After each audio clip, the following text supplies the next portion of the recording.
E aí pessoal, tudo bem com vocês? Eu espero que vocês estejam maravilhosamente bem e hoje eu lhes trago uma partida absolutamente fantástica do Fabiano Caruana jogando o Campeonato dos Estados Unidos. Essa partida foi a primeira rodada e o Fabiano tá tentando vir aí para a quarta vitória do evento seguida. Para quem não sabe, ele foi campeão dos Estados Unidos em 2022, 2023 e 2024. Então ele tá tentando ir aí pro tetracampeonato em sequência e para isso ele preparou uma novidade teórica na Ninja no lance 6. Vem D4 do Fabiano, cavalinho F6 por parte do Oparin, peões C4 atacando o centro do tabuleiro, E6 e cavalo C3 preparando para jogar E4. O jogador de pretas que não quer permitir isso deve transpor a posição ou para um gambito da dama recusado com D5 ou ele joga bispo B4 cravando o cavalo, que é a Ninja Índia. Então agora as brancas não podem, é claro, jogar E4, uma vez que o cavalo está cravado, e normalmente o plano do jogador de pretos é tomar esse cavalo, abrindo mão do par de bispos, no entanto dobrando os peões do jogador de brancas,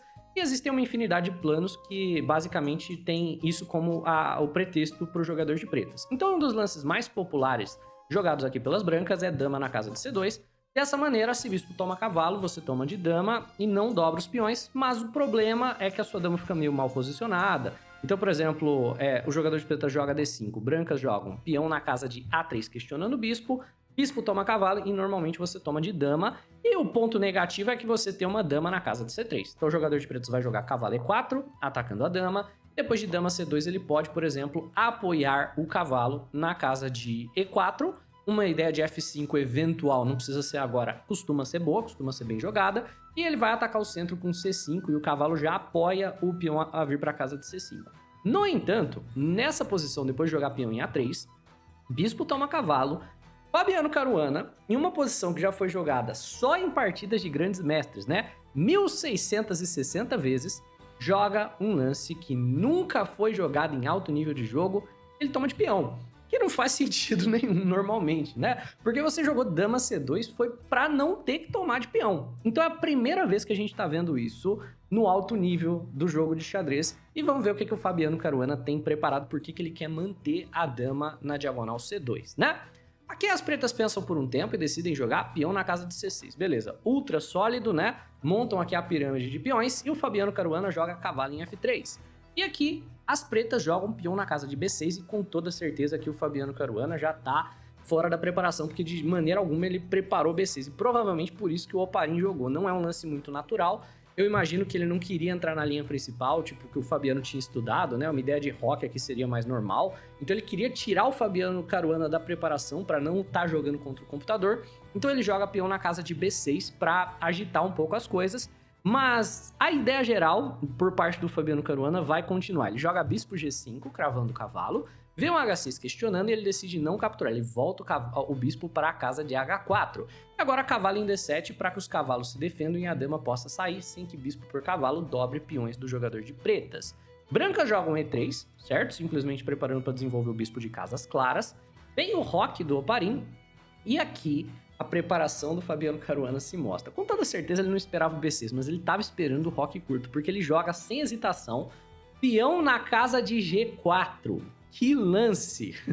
Basicamente falando, olha, eu tomei de peão para eu ter esse centro extremamente fechado e para o meu rei estar seguro no centro, mesmo que eu jogue algo como rei na casa de D2, ao invés de fazer roque longo e ao invés de fazer o roque curto. Eu vou deixar o rei no centro, o centro tá fechado, e eu vou conectar as torres dessa maneira e eu vou te atacar ao longo da coluna G e você que se vire, porque o G5 tá vindo, o torre G1 tá vindo, a minha dama tá nessa diagonal e eu quero ver o que você vai fazer. O Oparin joga dama E8 saindo da cravada, que é um bom lance, e vem o G5 ameaçando o cavalo e o peão. H por G5 e cavalo por G5, dessa vez, né, com o cavalo aqui extremamente bem posicionado. O cavalo de F6 agora tá responsável por lidar com a ameaça de dama na casa de H7, checkmate, portanto ele não pode se movimentar. Então nessa posição, o Oparin joga peão na casa de E5, que é uma boa reação na verdade, ele tá tentando fechar a diagonal da dama, né, jogar um lance como peão na casa de E4, para pelo menos lidar com a ameaça do dama na casa de H7, que é um tanto quanto incômoda. Mas o Fabiano Caruana continua envolvendo peças no ataque, então ele joga peão de C, toma D5, você tem que tomar de peão, é claro, se você tomar de cavalo você leva mate na casa de H7. Depois de peão toma, ele joga bispo B5, desenvolvendo o bispo e cravando o cavalo, gerando alguns problemas. uma vez que agora esse cavalo não mais protege o cavalo da casa de F6, né? Vem o E4 das pretas fechando a diagonal, o Fabiano Caruana joga torre na casa de G1, claramente a ideia desde o princípio, desde o momento que ele jogou aquele peão na casa de G4, no lance de número 11. Colocando a torre na cara do rei do adversário é extremamente incômodo e gerando uma ameaça meio chata de tirar o cavalo daqui e tomar na casa de F6. Esse cavalo de D7 nem defende o cavalo da casa de F6 porque ele tá cravado a dama. Pretas aqui tem um tempo para reagir e provavelmente a melhor maneira de reagir é jogando o peão na casa de A6, né?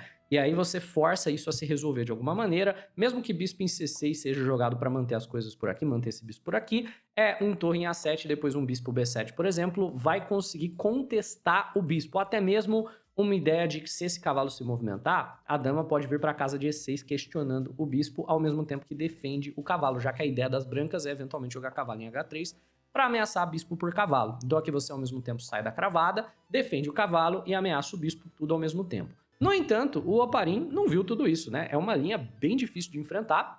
É um jogo mais simples, bispo B7, desenvolvendo o bispo. E nessa posição, o Fabiano Caruana vai para a ideia que a gente comentou, o cavalo volta para a casa de H3 e, de repente, não tem uma boa maneira do jogador de pretas reagir a tudo isso, né? A gente está ameaçando o bispo tomar cavalo, né? E você não poderia tomar com cavalo de D7, porque tá cravado. Mesmo que você saia da cravada com dama na casa de C6, nessa linha não vem com tempo no bispo, né? Então a gente pode jogar cavalo em F4 e a dama não sai capturando um bispo. A gente tem tempo de jogar isso. Depois que você movimenta a dama, por exemplo, né? O jogador de brancas ganhou basicamente tempo para dar sequência no ataque dele e melhorou o cavalo que estava mal posicionado na casa de H3. Então essa é a diferença mais ou menos nas linhas. Então quando branca joga um cavalo em H3, estamos gerando aqui a ameaça clara, né, de bispo por cavalo, simplesmente ganhando o cavalo de graça. Tomar de cavalo perde a dama, tomar de peão perde o rei na prática, né?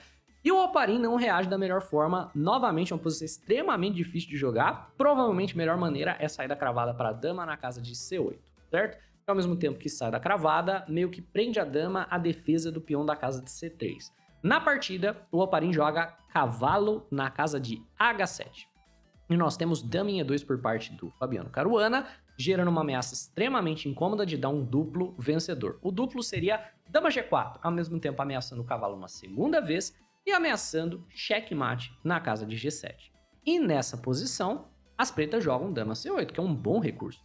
Porque agora, se você jogar dama G4, dando duplo, você vai levar dama por C3 cheque, ganhando a torre também, provavelmente com cheque, né? Vamos dizer que dama G4, dama por C3 cheque. Se você jogar rei F1, você perde a torre com cheque, o jogador de pretas depois defende o checkmate. Se você jogar como rei na casa de E2, dama em B2 cheque, você tem que voltar e vai perder a torre com cheque de qualquer forma, né? E por consequência, você vai estar completamente perdido daí.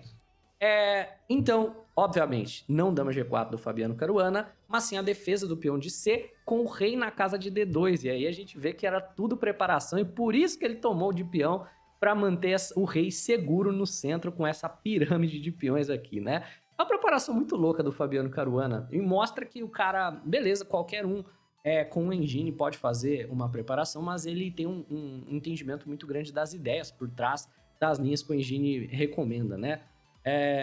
Senão qualquer um poderia surgir com esse tipo de preparação, mas é só ele que de maneira consistente tem aparecido com essas novidades teóricas do mais alto nível, surpreendendo aí os grandes mestres. Então assim, aqui a posição está extremamente difícil para as pretas, e o jogador de pretas, o Oparin, decide jogar cavalo na casa de C5, que é um sacrifício de cavalo muito interessante, ameaçando o duplo na casa de B3, então você meio que tem que aceitar o cavalo que está sendo sacrificado. Por que ele está sacrificando o cavalo? Porque ele está gerando uma ameaça de dama toma cavalo na casa de H3.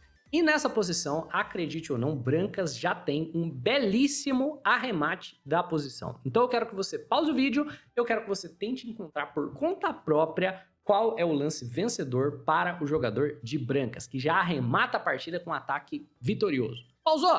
Encontrou? Eu espero que você tenha visto, eu espero também que você tenha deixado um like nesse vídeo se ele está te entretendo até agora, né? Ou se você aprendeu algo de novo também. A ideia é torre por G7, maravilhoso, não foi jogado.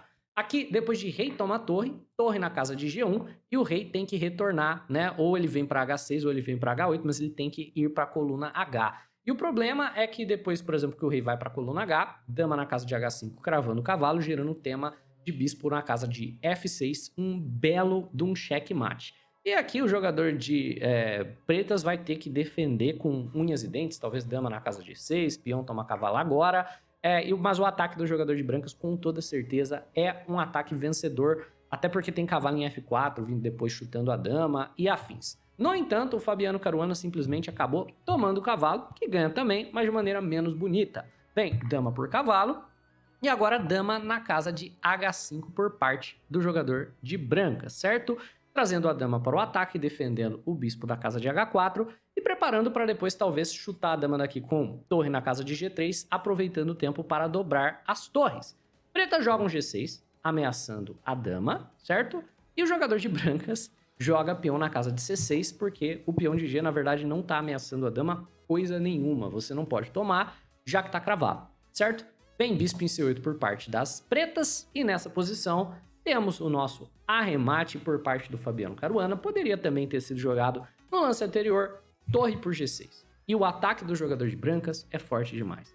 Peão toma, dama toma cheque, em H8 e agora torre G1. Então o jogador de brancas sacrificou uma torre, não tem contra-jogo das pretas porque tá defendido, e a ameaça das brancas é simplesmente de jogar dama na casa de G7. E agora você entende o lance que o Fabiano fez agora há pouco, né? Quando ele jogou peão em C6, por que ele jogou peão em C6?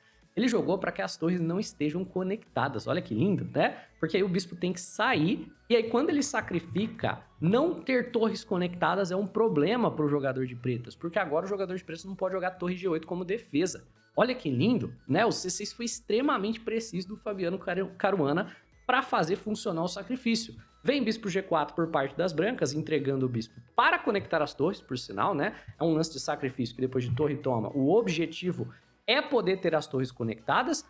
E, por exemplo, torre G8 nessa posição é um lance possível, mas perderia da mesma maneira para bispo na casa de F6. Cavalo toma bispo e dama por F6. E aí, depois de rei na casa de H7, dama na casa de E7, cheque por parte das brancas. E o jogador de pretas tem que ir para a casa de H6, ao ponto que torre em H4 ganha a dama. E com a dama, o jogo. Por consequência, o Oparin tenta uma defesa diferente do torre G8, né? Ele tenta torre em F7. E a ideia é, beleza, se você tomar minha torre, eu vou tomar a sua. E ao mesmo tempo, eu tô de olho no dama G7 checkmate, e tô de olho no dama G8 checkmate, tô de olho no bispo em F6 de cavalo e de torre. É uma defesa muito resiliente por parte do jogador de pretas aqui. Mas o Fabiano Caruana joga bispo na casa de G3, ameaçando, né, o lance. Já que não dá para dar o cheque na casa de F6, eu vou dar o cheque na casa de E5, e a única defesa que tinha o jogador de pretas seria sacrificar a dama nesse bispo da casa de G3, e portanto, Grigori Oparin abandona a partida, uma vez que bispo em E5 é imparável, e quando viria causando muitos problemas para o jogador de pretos. Por exemplo, vamos dizer que você joga um lance aleatório, bispo E5 cheque, cavalo em F6, bispo toma cavalo, torre toma e dama G7 é checkmate, né? Então, tendo em vista que a única maneira de parar o mate era sacrificando a dama, o Oparin abandona a partida e nós temos aqui uma vitória com essa novidade teórica, tornando a linha, né, de peão toma C3 no sexto lance da Ninja Índia uma linha com 100% de taxa de vitórias no alto nível de xadrez. É isso, pessoal, espero que vocês tenham curtido. Se sim, deixa o like no vídeo, se inscreve no canal, um abraço e até a próxima!